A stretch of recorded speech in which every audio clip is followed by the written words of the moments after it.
Aujourd'hui, rejoignez-moi dans mes enquêtes pour faire la lumière sur les prémices très controversées du roman Da Vinci Code. Jésus-Christ et Marie-Madeleine ont-ils réellement eu un enfant? Leur descendance peut-elle être apparentée à l'ancienne lignée royale française qui avait pour nom les Mérovingiens? Pour faire la part de vérité parmi les mythes et les légendes qui alimentent l'extraordinaire roman de Dan Brown, je vais me lancer dans l'étude des chefs-d'œuvre de Léonard de Vinci. Partir explorer les grottes dans lesquelles ont été découverts les manuscrits de la Mère Morte et procéder à l'analyse ADN d'une reine mérovingienne. Mon objectif est de déterminer s'il est possible de retrouver des traces génétiques de Jésus-Christ et de Marie-Madeleine. À la recherche de la vérité, je ne reculerai devant rien. Je crois que la corde ne tiendra pas.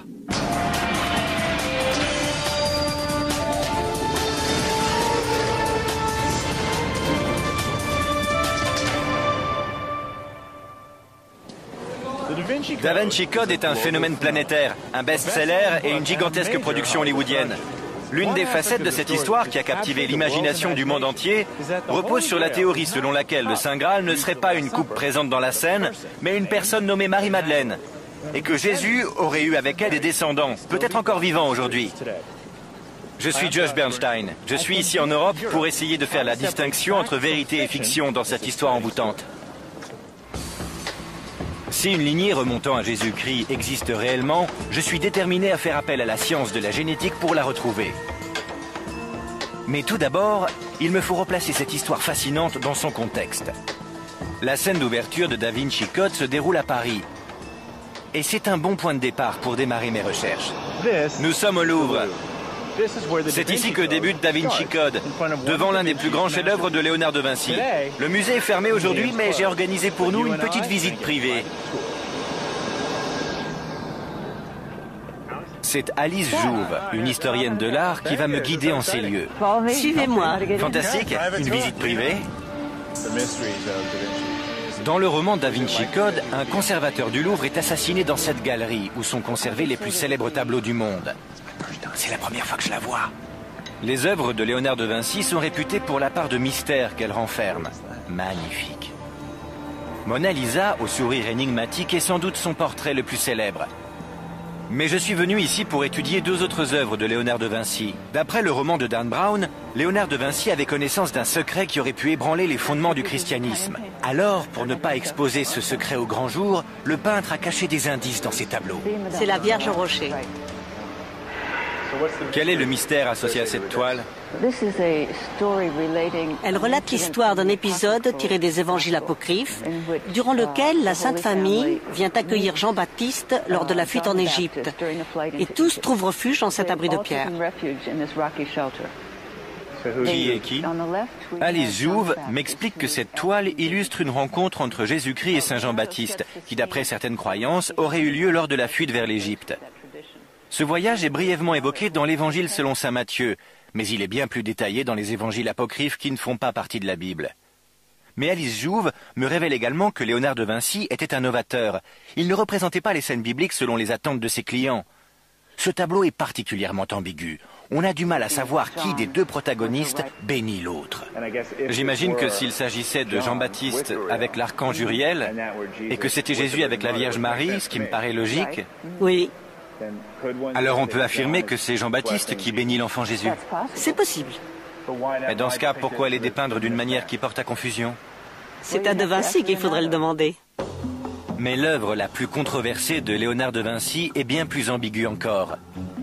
Il s'agit d'une fresque ornant les murs d'un couvent à Milan. Elle représente la scène, le dernier repas du Christ. D'après le roman Da Vinci Code, la personne assise à la droite de Jésus, que l'on suppose être le jeune et imberbe apôtre Jean, serait en réalité Marie-Madeleine. Mais plus surprenant encore, le roman nous révèle qu'elle occupe la place d'honneur lors du dernier repas, parce qu'elle serait l'épouse de Jésus. Autre affirmation, la coupe de vin du Christ, plus communément appelée le Saint Graal, n'est visible nulle part. Le roman soutient la thèse selon laquelle cette absence de coupe ferait partie d'un code très élaboré que Léonard de Vinci aurait glissé dans son œuvre. Le plus grand secret de ce code, c'est que le sang du Christ ne serait pas contenu dans une coupe, mais dans les entrailles de Marie-Madeleine. D'après le roman, Léonard de Vinci avait connaissance de ce détail, car il était l'un des grands maîtres du prieuré de Sion, une organisation secrète, gardienne de la lignée d'essence divine. Je veux en savoir plus sur les mystères qui entourent le prieuré de Sion. Je me rends dans le sud de la France, dans un petit village situé au sommet d'une colline qui a pour nom Rennes-le-Château.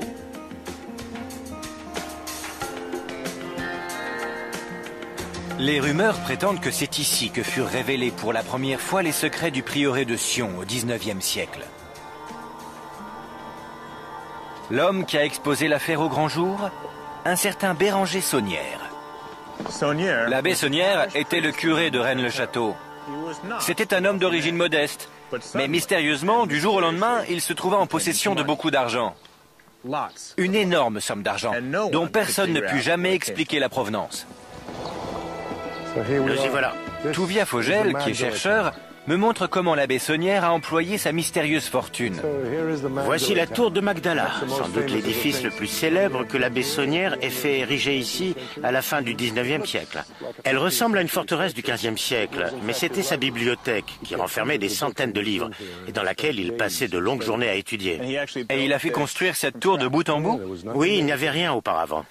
Mais où est-ce qu'il a trouvé l'argent pour réaliser des constructions comme celle-ci? Certains prétendent qu'il se livrait à un trafic de messes, d'autres qu'il aurait été payé par des membres de l'aristocratie européenne pour trouver des documents concernant leur lignée. Mais il a obtenu cet argent quelque part et à l'époque, cela représentait par ailleurs une somme colossale.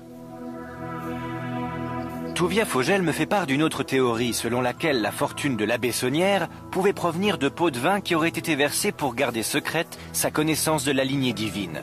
Or, lorsque Saunière a dépensé sa fortune dans ses nombreux projets de construction, il est évident qu'une personne était omniprésente dans son esprit, Marie-Madeleine. C'est pas un peu curieux de faire construire une tour dédiée à une femme considérée comme une prostituée par l'Église? On trouve dans le sud de la France de nombreuses églises dédiées à Marie-Madeleine. C'est un culte très répandu dans cette région.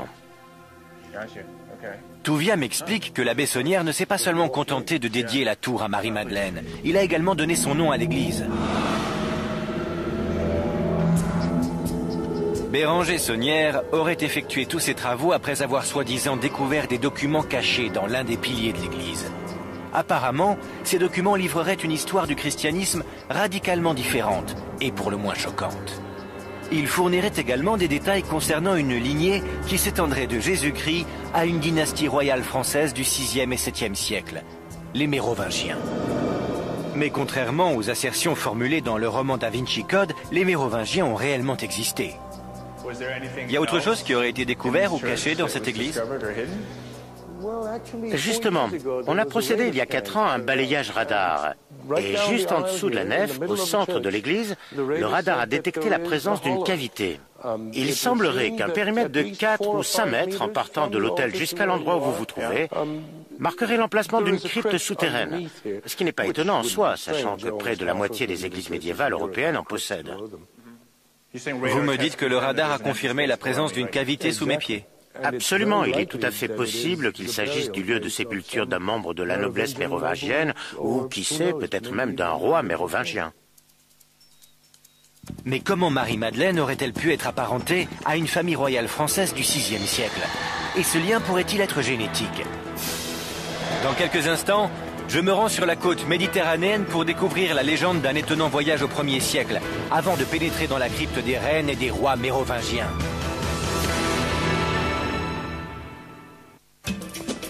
Ma quête pour découvrir la vérité qui se cache derrière l'histoire de Da Vinci Code m'a conduit dans le sud de la France.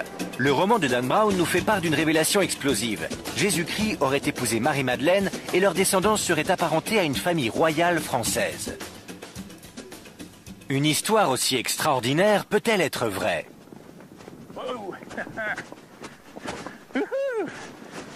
Bienvenue en Camargue.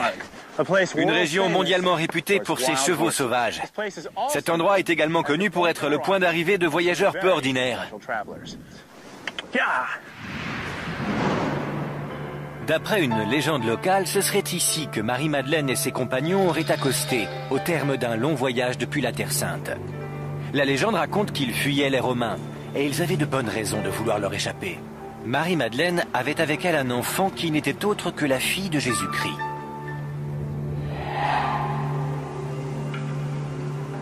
Située en centre-ville, cette église qui surplombe la commune de Sainte-Marie-de-la-Mer est dédiée à Marie-Madeleine et à sa compagne de voyage Marie-Salomé. Là, ce sont les deux Maries.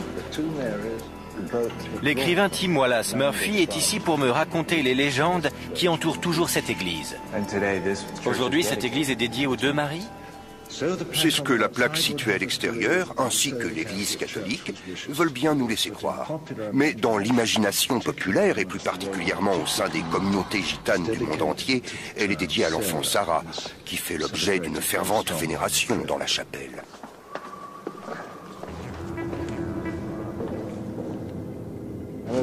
Comme vous pouvez le voir, d'après ces cierges, ceci est le cœur spirituel de l'Église.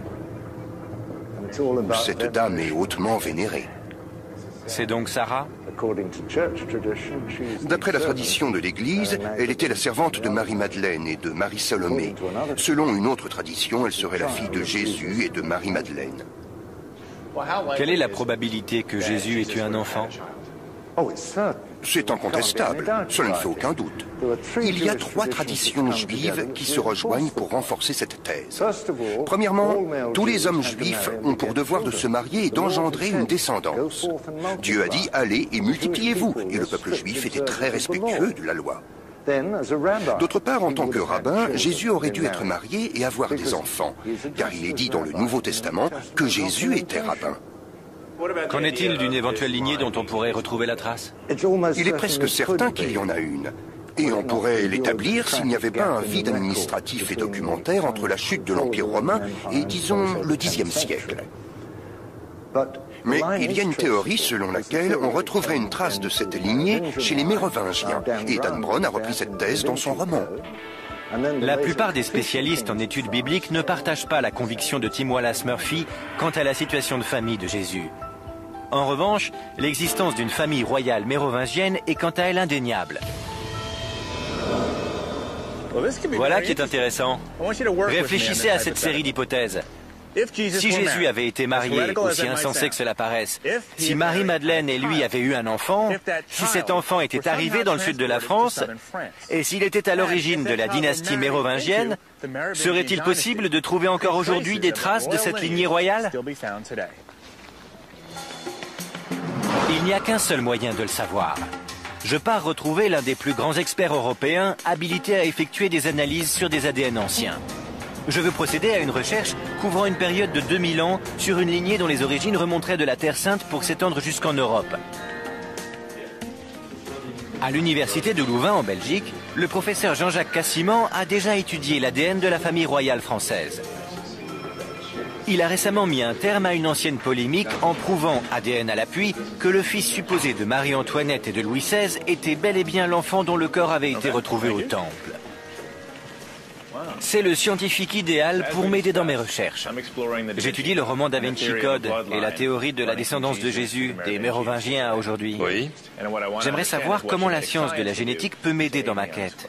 Voyez-vous, la fréquence de certains types d'ADN varie d'une communauté ou d'une population à l'autre. Et c'est sur ce point qu'il faut concentrer ses recherches. En d'autres termes, il faut essayer de déterminer quelle est la fréquence des profils ADN particuliers dans la communauté dont Marie-Madeleine était originaire. Ça veut dire que vous avez une base de données consignant des marqueurs génétiques d'individus à travers le monde entier, Oui. et vous pouvez déterminer lesquels d'entre eux sont originaires du Moyen-Orient? Oui. Pour que ma quête soit réaliste, où dois-je me rendre et que dois-je vous ramener concrètement? Et si vous ne pouvez pas retrouver Marie-Madeleine, la meilleure alternative serait d'obtenir des ossements ou des restes d'un individu qui serait un de ses descendants potentiels, afin que nous puissions les examiner.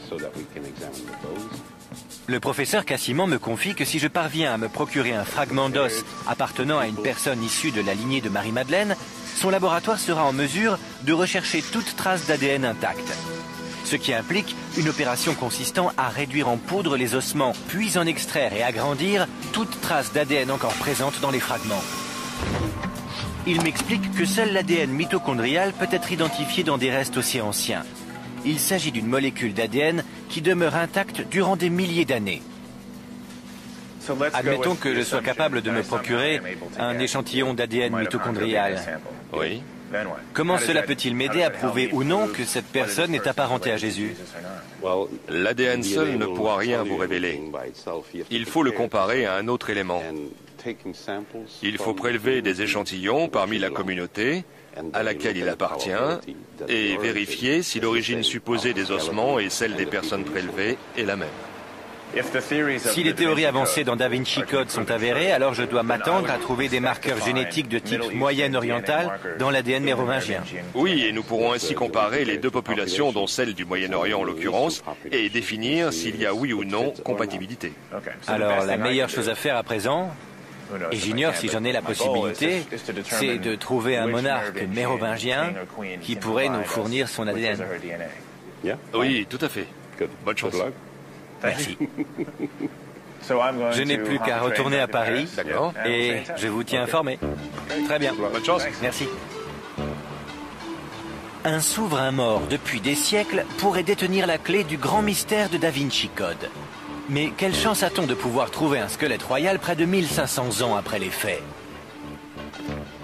Pour me pencher sur cette question, je me suis rendu dans la somptueuse basilique de Saint-Denis, située dans la banlieue nord de Paris. C'est ici même, sous les pavés de ce sol très ancien, que les archéologues ont fait une découverte tout à fait étonnante. J'ai rendez-vous avec Daniel Perrier, l'un des plus grands experts français de l'époque mérovingienne. Il me dit que cette basilique n'est pas seulement un lieu de culte, mais que c'est aussi le site de sépulture de la monarchie française depuis la toute première dynastie. Celle qui m'intéresse est la mérovingienne. Normalement, le public n'est pas autorisé ici. Excellent. J'ai un accès spécial. C'est l'aventure.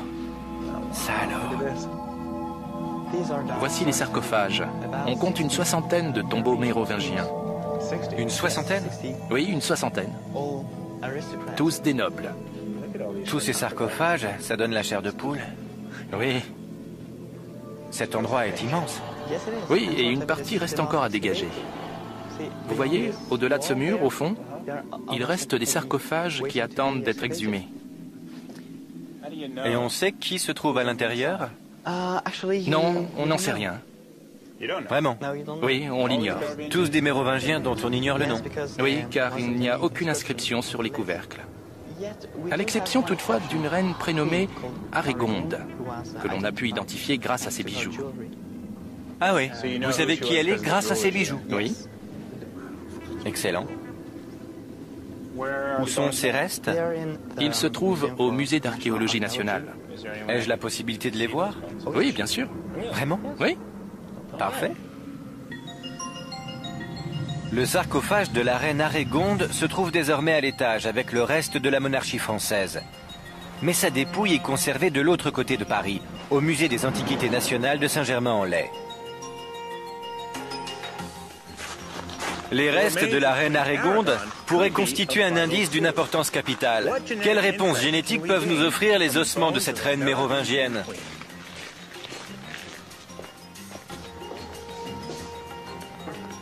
Dans le laboratoire du musée des Antiquités nationales, Daniel Perrier s'apprête à me montrer les restes de la reine Arégonde. Formidable. C'est la seule reine mérovingienne formellement identifiée comme telle qui aurait été découverte à ce jour. Voici la reine Arégonde. Et vous m'avez dit qu'on savait qui elle était grâce à ses bijoux.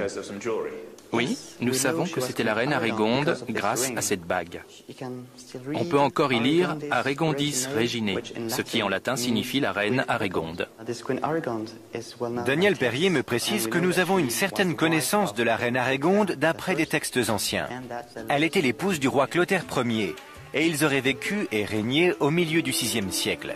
C'est d'Arégonde que descend toute la famille royale mérovingienne. Le roman Da Vinci Code affirme que la lignée se serait étendue au-delà de la dynastie. Si tel est le cas, l'ADN d'Arégonde est un élément probant pour rechercher d'éventuelles traces d'ascendance moyenne-orientale.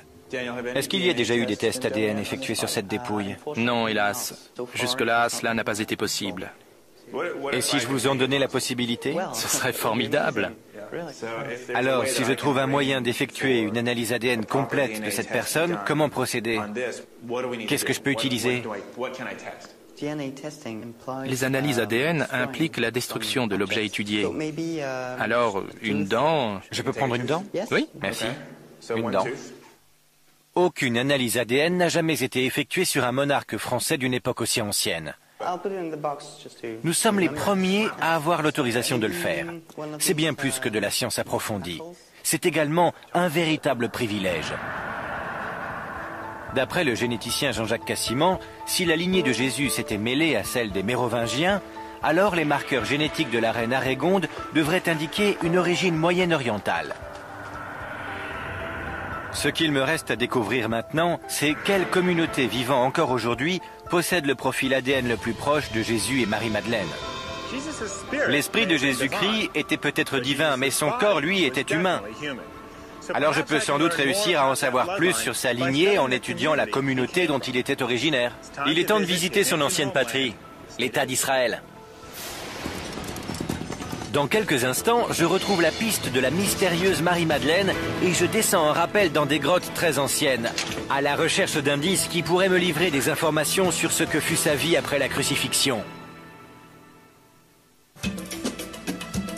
Je suis la piste du roman Da Vinci Code. J'ai besoin d'en savoir plus sur Jésus et Marie-Madeleine. Ont-ils véritablement eu un enfant ensemble? Est-ce que leur descendance existe toujours aujourd'hui? D'après la Bible, voici l'endroit où ils auraient tous les deux été vus vivants pour la dernière fois. Jérusalem. J'ai obtenu l'aide de Kent Dobson, un spécialiste des études bibliques. Il est ici en Israël pour étudier la première église chrétienne et l'archéologie biblique. Kent me révèle que la tombe du jardin est la fameuse et dernière demeure où aurait reposé le corps de Jésus. Beaucoup croient que c'est ici que Jésus a ressuscité. À la fin du 19e siècle, un protestant nommé Charles Gordon serait venu ici et aurait identifié la tombe de Jésus en tant que telle. Allons la découvrir. D'accord.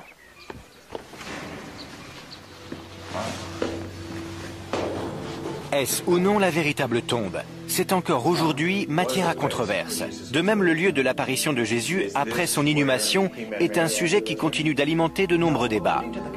Mais ce que nul ne remet en doute, ce sont les récits des évangiles à propos du premier témoin qui aurait aperçu le Christ ressuscité. Il s'agissait de Marie-Madeleine. À présent, racontez-moi en détail ce qui s'est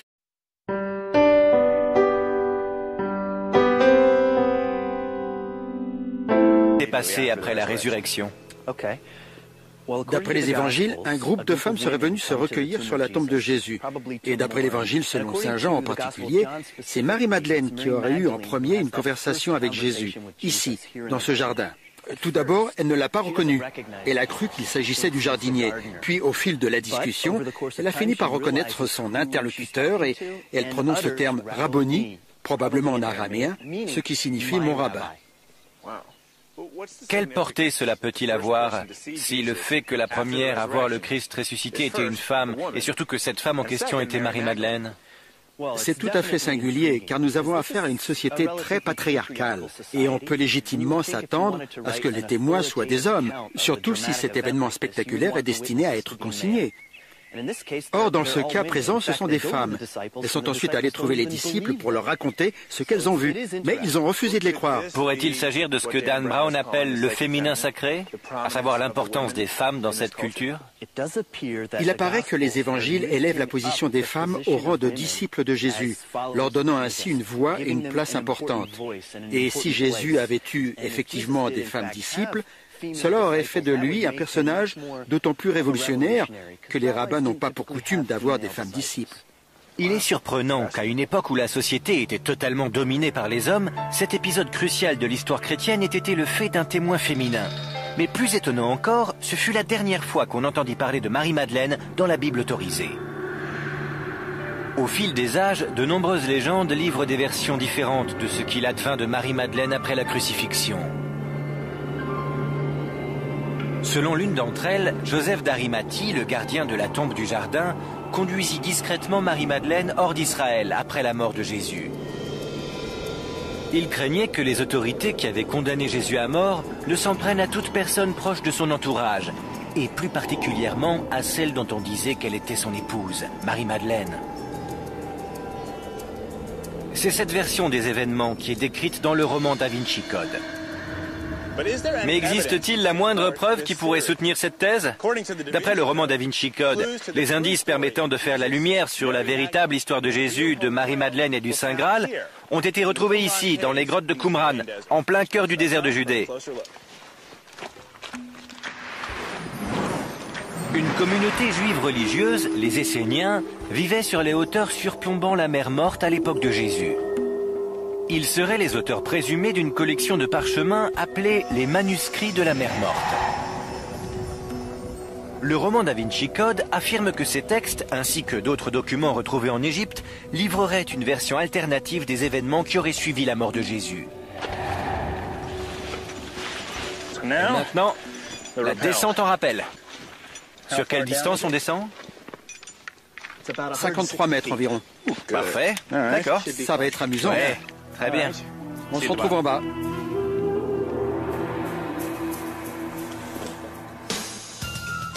Il semblerait que les Esséniens aient tenu à conserver leurs écrits et leur version de l'histoire dans un endroit totalement inaccessible à leurs ennemis romains. Parfait. Et ils ont réussi, bien au-delà de leurs espérances. En effet, les manuscrits de la mer Morte ne furent découverts qu'en 1947. Je veux voir par moi-même l'endroit où ces documents ont été cachés et comment ils ont pu ainsi rester secrets durant près de 2 millénaires. Je suis stupéfait car certaines de ces grottes sont particulièrement reculées. Ceux qui ont découvert les manuscrits n'avaient pas d'équipement pour l'escalade et pourtant, ils les ont retrouvés dans les endroits les plus difficiles d'accès de Qumran. C'est à se demander comment ils y sont parvenus. Le roman Da Vinci Code indique que les documents découverts ici révèlent ce qu'il advint de Marie-Madeleine après la crucifixion de Jésus. Mais que nous dévoile-t-il réellement au sujet de Jésus et Marie-Madeleine? Il y a des centaines de grottes dispersées autour des falaises surplombant le ravin de Qumran. Pourtant, il faudra attendre le siècle dernier avant qu'on ne commence à les explorer. La plupart des grottes étaient vides. Mais les précieux manuscrits ainsi que des fragments de manuscrits furent découverts dans 11 d'entre elles. Excellent. Ça, ce sont des restes de poterie datant de la période du Second Temple. Ça fait 2000 ans qu'elles sont là, c'est incroyable. On va voir jusqu'où on peut remonter. Quelle poussière! Allons-y.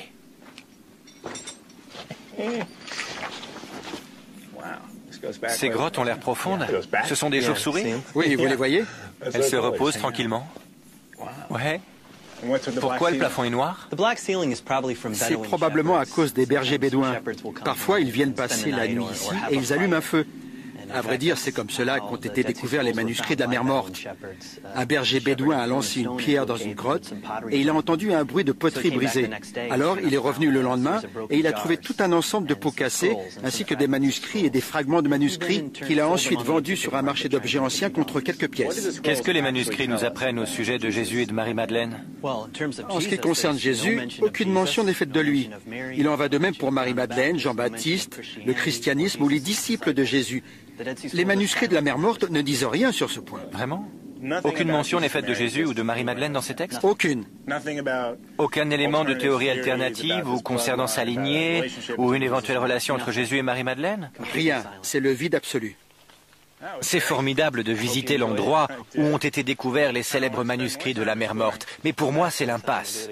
Ce passage du roman Da Vinci Code relève donc de la pure fiction. D'après Kent Dobson, les manuscrits de la mer Morte ne font aucune mention de Jésus ou de toute autre théorie parallèle relative au Saint Graal. Cependant, Kent me confie que les autres documents retrouvés en Égypte et mentionnés dans le roman Da Vinci Code existent réellement et qu'ils citent Jésus et Marie-Madeleine. Ces versions alternatives de l'histoire chrétienne sont appelées les évangiles gnostiques. On trouve même parmi ces textes un évangile de Marie-Madeleine. Malheureusement pour les experts, la plupart de son contenu est manquant. Toutefois, d'autres références sont disponibles. La plus captivante est l'évangile gnostique de Philippe, qui fait allusion à une relation privilégiée entre Jésus et Marie-Madeleine, bien plus intime que celle qui est décrite dans la Bible. Un des passages mentionne que Jésus embrassait fréquemment Marie-Madeleine sur... Mais il y a un trou dans le manuscrit, et donc on ignore où il l'embrassait. Cela attise ma curiosité, et je suis déterminé à en savoir plus sur Jésus, Marie-Madeleine, ainsi que la communauté dans laquelle il vivait. Dans quelques instants, je pars explorer les vestiges d'une ville que Jésus et Marie-Madeleine auraient bien connue. Et je vais me servir de la langue qu'ils parlaient pour tenter de retrouver les descendants de leur communauté. J'enquête au sujet de la révélation surprenante qui a été faite dans le roman Da Vinci Code, selon laquelle une lignée remontant de Jésus-Christ à une famille royale française existerait peut-être encore aujourd'hui. J'ai prélevé un échantillon provenant des restes de la seule reine mérovingienne identifiée comme telle, et je l'ai fait parvenir, pour une analyse ADN, à un laboratoire spécialisé. À présent, il me faut prélever un échantillon d'ADN de type moyen-oriental afin de le comparer à celui de la reine. Kent Dobson, un spécialiste en études bibliques, m'aide à retrouver la trace des plus proches descendants encore vivants de la communauté à laquelle Jésus et Marie-Madeleine appartenaient. Commençons par Marie-Madeleine. Pour quelqu'un qui a été témoin d'un épisode crucial de l'histoire chrétienne, à savoir la résurrection du Christ, nous ne savons étrangement que peu de choses d'elle. En réalité, le seul élément concret que nous possédons est son nom, Madeleine, qui d'après les spécialistes signifie de Magdala. Où sommes-nous? Dans un endroit très peu touristique. Il n'existe pas de ville actuelle ayant pour nom Magdala, mais Kent m'emmène visiter des vestiges, en dehors des limites autorisées, près de Migdal, en Galilée. Il fallait une autorisation spéciale. Quelle est l'histoire de ces piliers? Ils datent du 1er siècle, ce qui correspond à l'époque de Jésus. L'architecture ici est en majorité romaine. Ça alors? Oui. Et les restes de poterie ici, ils datent de la même époque? Oui, vous pouvez les ramasser. Ce sont des petits fragments de poterie. On en trouve partout ici, c'est un peu comme la décharge du monde antique. Kent me confie qu'il tient absolument à me montrer les vestiges de cet édifice antique. Croyez-le ou non, ceci est probablement une ancienne synagogue datant du 1er siècle. Comme vous le voyez, il y a des marches, qui étaient sans doute des sièges, et ici une série de piliers assez petits qui devaient soutenir la voûte du bâtiment. Est-ce qu'on connaît le nom de cette ancienne ville? Oui, ou du moins, on suppose qu'il s'agit du village de Magdala. Magdala. Cet endroit est tout ce qu'il reste de la ville de Magdala. Bien qu'on ne sache que peu de choses au sujet de Marie-Madeleine, on suppose qu'il s'agissait de son village. Et il ne fait aucun doute que Jésus a vécu quelque part dans cette même région. Presque tous les spécialistes sont unanimes sur le fait que Jésus a vécu ici, en Galilée. Si cet endroit était effectivement une synagogue, et sachant que Jésus allait de village en village pour prêcher dans les synagogues, on peut imaginer qu'il soit venu ici. En suivant Jésus comme fil conducteur à travers cette lignée, qu'est-ce que vous pouvez me dire au sujet de sa communauté? La synagogue tenait une place prépondérante dans la vie du peuple juif. C'était leur lieu de culte et de rassemblement. Même si Jésus parlait hébreu au sein de la synagogue, la langue dans laquelle il s'adressait à Marie-Madeleine était vraisemblablement l'araméen. Est-ce qu'on peut avoir un aperçu de la culture de Jésus à travers sa langue? La langue, c'est la culture. Si on veut comprendre les fondements d'une culture, il faut aussi s'intéresser à sa langue. L'arabe est devenu la langue dominante au Moyen-Orient. Mais il y a 2000 ans, c'était l'araméen. Cette langue est l'héritage du premier grand empire mondial, les Assyriens. Aujourd'hui, l'araméen a presque totalement disparu. Or, Kent me révèle que l'une des plus anciennes communautés chrétiennes, l'église syriaque orthodoxe, continue d'utiliser l'araméen comme langue officielle. La langue va peut-être pouvoir nous conduire au lien génétique le plus proche de Jésus. Nous savons désormais que Jésus et Marie-Madeleine appartenaient à une communauté originaire de cette région, sur les rives du lac de Galilée. Le problème, c'est qu'il s'est écoulé plus de 2000 ans depuis que Jésus a pour la dernière fois marché le long de ces rives, et la communauté qui vivait ici s'est dispersée. Mais si la langue est un moyen de remonter jusqu'à cette communauté, alors l'araméen est ma prochaine visite. C'est une piste qui me ramène à Jérusalem, où je vais tenter de retrouver le peuple qui parle encore araméen. Bienvenue au marché de la vieille ville, où tout est à vendre et où tous les prix sont négociables. Mais c'est pour la religion et non pour ses commerces que Jérusalem est célèbre. C'est une ville sacrée pour les 3 principales religions mondiales et elle compte d'innombrables communautés spirituelles. L'une d'entre elles est au centre de mes recherches. L'église syriaque orthodoxe continue d'utiliser l'araméen à travers sa liturgie et dans la vie courante.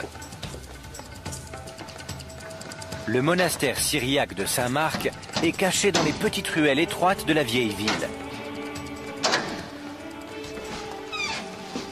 J'ai pris rendez-vous avec l'archevêque. Alors que nous pénétrons dans l'édifice, l'archevêque me révèle que l'histoire de l'église syriaque orthodoxe remonte au tout début de l'ère chrétienne. C'était la maison de Marc. Les membres de cette communauté religieuse croient que Marc, qui était l'un des disciples de Jésus, a vécu ici et que c'est également entre ces murs que s'est déroulée la scène. Tous les écrits à l'intérieur de cette église sont en araméen, y compris leur Bible. On lit de droite à gauche? Comme l'hébreu et l'arabe. C'est une sorte de croisement entre les deux, on dirait. Pourriez-vous me lire un passage en araméen? Oui. L'archevêque propose de me réciter le Notre Père en araméen.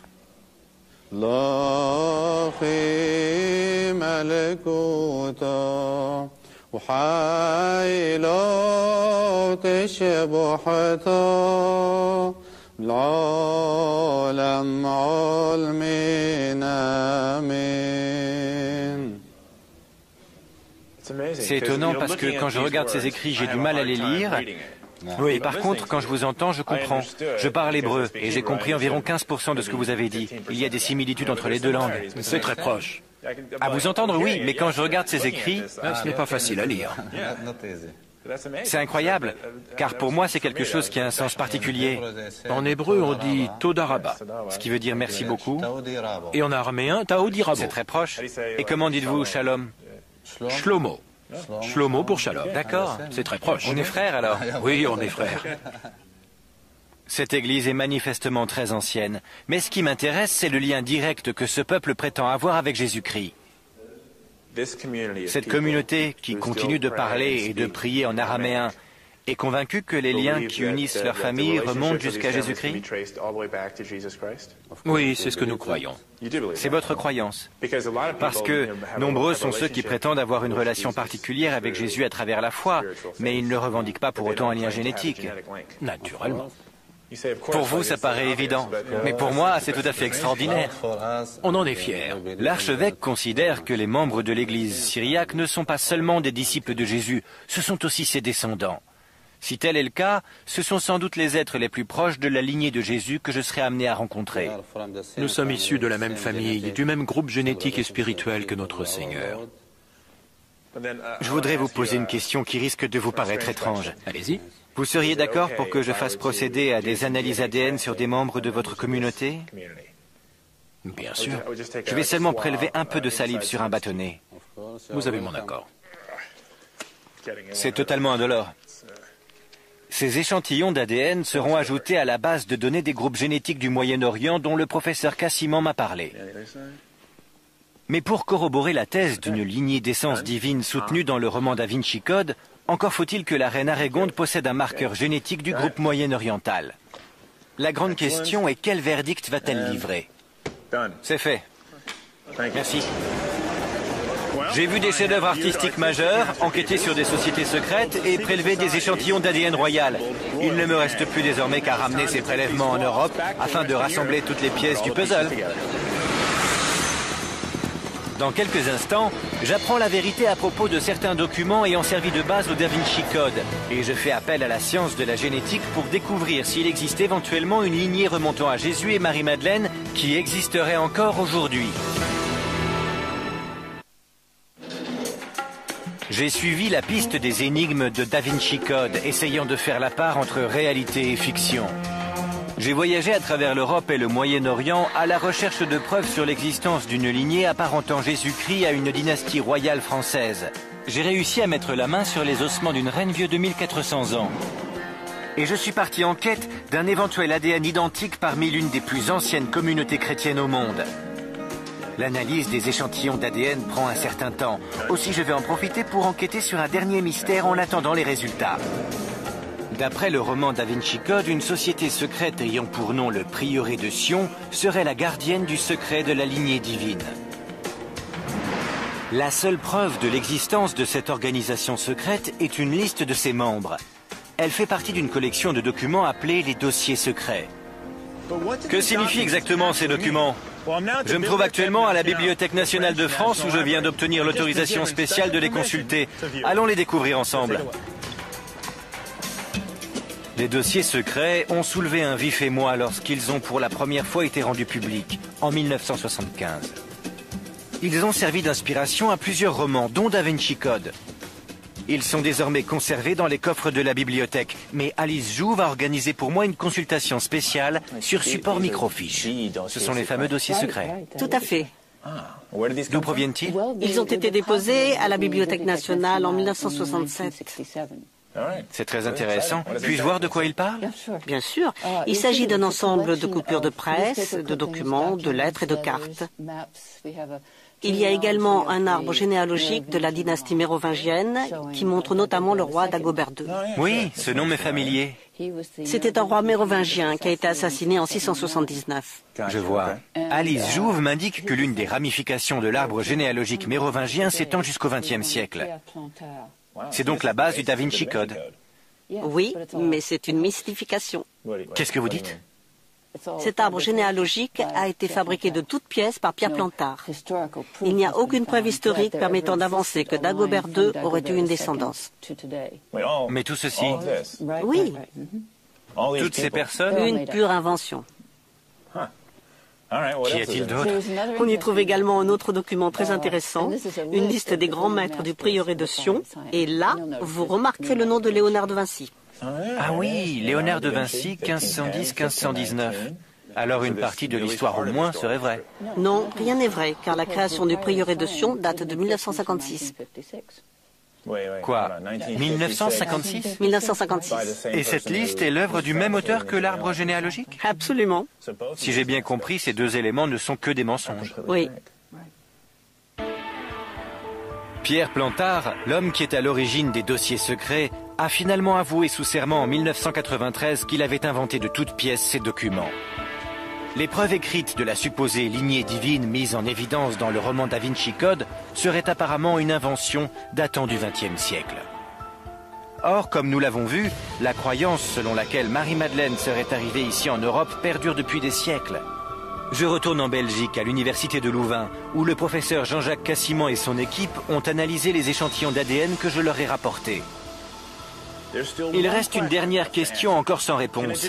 Existe-t-il un lien génétique entre Jésus-Christ, Marie-Madeleine, leur communauté au Moyen-Orient et la reine Arégonde de la dynastie mérovingienne? C'est ce que nous allons découvrir. Le professeur Cassimon me confie que ce fut une opération délicate. Il est très difficile d'extraire de l'ADN d'un ossement vieux de 1400 ans. Et lorsqu'il s'agit de surcroît d'une reine de France, la pression n'en est que plus grande. Merci. Je suis venu aux nouvelles. Très bien. Il y a une bonne et une mauvaise nouvelle. Nous avons analysé 6 différents fragments provenant des ossements. Et sur 5 d'entre eux, les résultats sont inexploitables, soit parce qu'il n'y a pas de traces d'ADN. Le professeur Cassimon recherche toujours au moins 2 séquences ADN identiques sur des ossements pour assurer la pertinence de ses résultats. Et malheureusement, il ne les a pas encore trouvés. Mais la bonne nouvelle, c'est que le dernier fragment qui provient d'un os du pied nous a donné une séquence parfaitement distincte et l'indication qu'il contient suffisamment d'ADN. C'est une grande nouvelle. Oui. Vous avez le premier ADN d'un membre de la monarchie mérovingienne? Absolument. D'accord. Et quel est le résultat de la comparaison avec la séquence ADN des familles du Moyen-Orient? Eh bien, les résultats à ce jour font explicitement ressortir qu'il s'agit d'un ADN typique du groupe européen. Européen. Et pas du Moyen-Orient. C'est clairement un ADN caractéristique des populations européennes. Si c'est bien un ADN de type européen et non pas moyen-oriental, alors la théorie d'une lignée royale remontant de Jésus-Christ à aujourd'hui paraît improbable. Oui, ce serait un miracle. Mais c'est une belle histoire. Effectivement. Mais j'imagine que de nombreuses personnes espéraient trouver une certaine part de vérité dans cette théorie. Et maintenant, le château de cartes vient de s'effondrer. La science n'aide pas, c'est clair. J'ai donc appris 2 choses essentielles. D'abord que les preuves documentaires sur le mystérieux prieuré de Sion étaient fabriquées. Ensuite que la science a écarté toute possibilité d'une lignée royale remontant à Jésus et Marie-Madeleine.